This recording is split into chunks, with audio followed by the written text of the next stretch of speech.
and this second classification is on the basis of polarity of bond.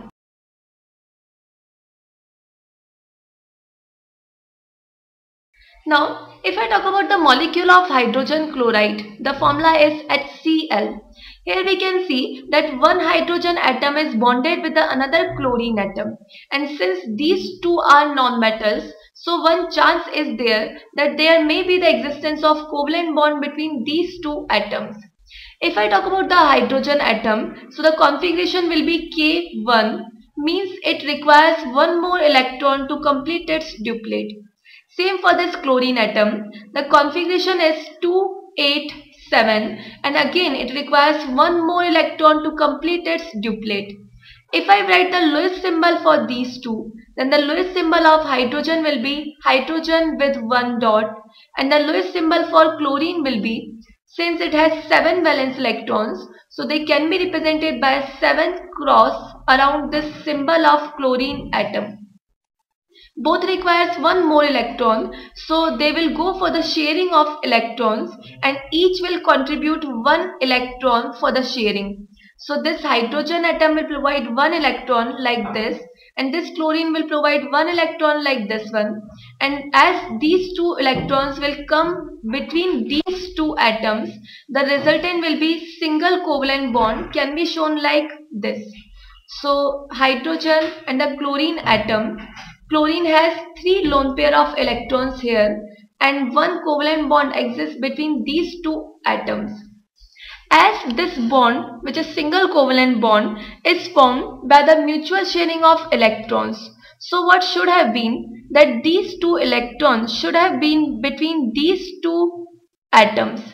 But now as the electron attracting capacity for the bond pair of electrons of chlorine is high, like if I talk about this bond pair of electrons, so they will be attracted by chlorine atom, and this tendency to attract the bond pair of electrons is termed as electronegativity.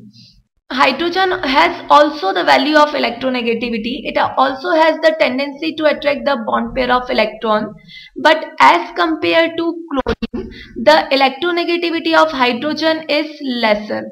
So the resultant will be the bond pair of electrons will be having high force of attraction towards the chlorine atom as compared to hydrogen atom.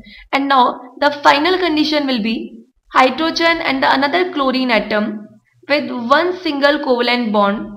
The electron pair should have been between these two, but now chlorine is having high force of attraction towards these electrons, so they will be shifted a little bit towards chlorine atom. If these electrons, if chlorine atom go for the gaining of electron, then the charge which comes on chlorine atom will be 1 minus. But here this chlorine atom is not going to gain the electron, it's going to only shift the electron pair towards itself. So the charge will be partial negative, can be represented by this delta minus sign, and the charge of hydrogen will be partial positive, can be represented by this sign. So here, since this covalent bond is formed by the equal or mutual sharing of electron, so there should not be any kind of charge development. But now here we can see that due to the different value of electronegativity, a partial negative and a partial positive charge will be developed or may be developed between this chlorine molecule or on this chlorine molecule, and this kind of covalent bond in which the charge formation takes place is termed as polar covalent bond.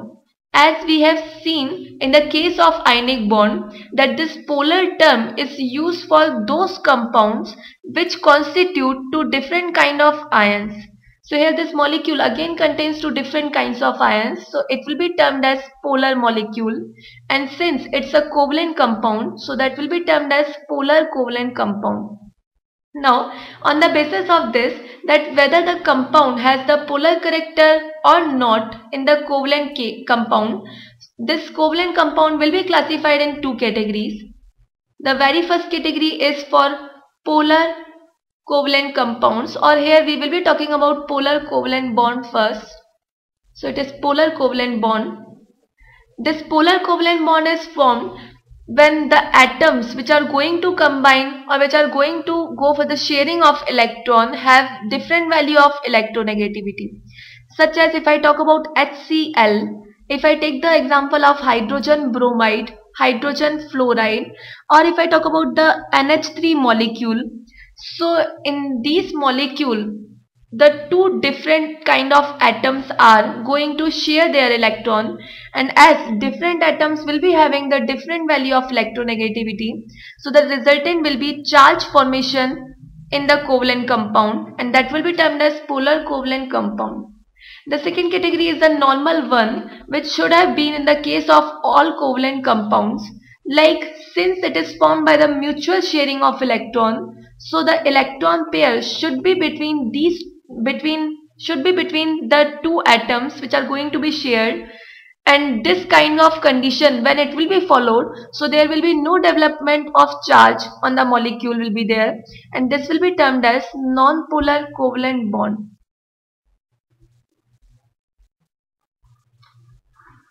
Like if I talk about the hydrogen molecule, so the shared electron will be between these two elements, and as the capacity or the electronegativity of these two hydrogen atoms will be same, because these two atoms are same, so these bond pair of electrons will be attracted or will be feeling the same force of attraction in both the direction. Resultant will be net force will be 0, and this pair of electron will be between these two atoms.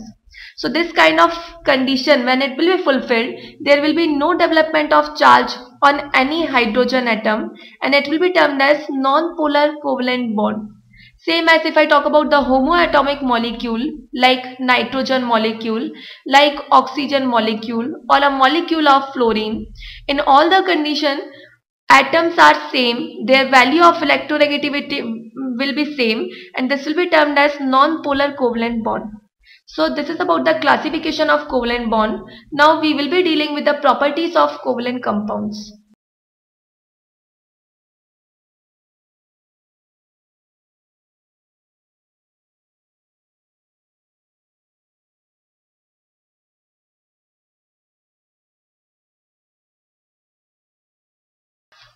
As in the case of ionic compound, we have termed the smallest unit as the formula unit. Different from the ionic compound, the smallest unit of a ionic covalent compound is termed as molecule. So the very first property of this covalent compound is these covalent compounds, they consist of molecules.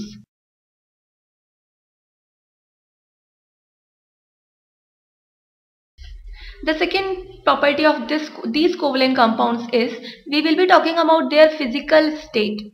So this covalent compound is also termed, or this covalent bond is also termed as the strong bond. But here the force of attraction is not so much high as it was in the case of ionic bond.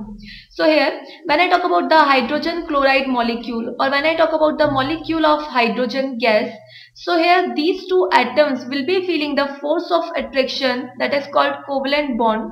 But since the force of attraction is not so much strong, so these covalent compounds generally they exist in liquid state, or the another possible state for these is gaseous state. If the covalent compound has the high molecular mass, so in this condition it will be existing in liquid state, such as if I talk about Hi or HBr, it exists in liquid state. But if the covalent force of attraction is there with less molecular mass, so that time it will be existing in gaseous state, such as for the molecule of HF, hydrogen fluoride.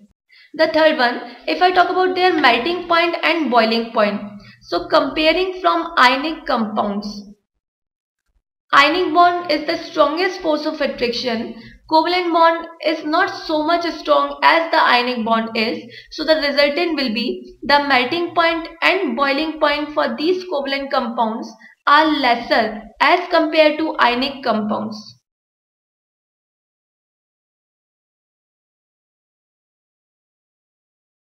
Now the next property which is important for these is their solubility.